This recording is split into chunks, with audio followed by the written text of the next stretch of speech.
అశ్వమేధ యజ్ఞం చేస్తే అక్కడికి కపిల మహర్షి మరియు జైగీషవ్య ముని వచ్చారు.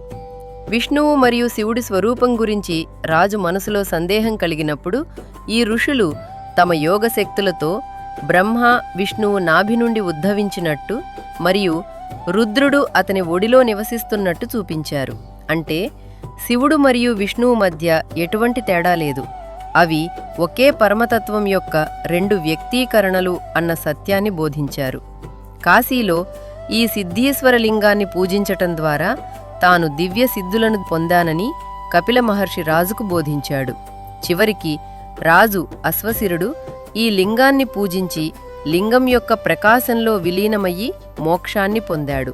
ఈ లింగం అన్ని సంచిత పాపాలను పూర్తిగా నాశనం చేస్తుంది. ఇక్కడ దర్శనం విష్ణువు మరియు మహాదేవుడి పట్ల అచంచలమైన ప్రేమను మేల్కొల్పుతుంది.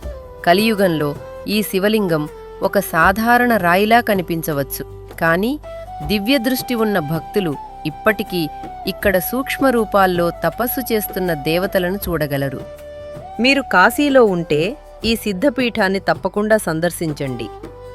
ఓ సిద్ధీశ్వర మహాదేవా, అశ్వశిరరాజు అహంకారాన్ని నాశనం చేసి అతనికి శరణమిచ్చినట్లే నీ భక్తులందర్నీ అదేవిధంగా ఆశీర్వదించు.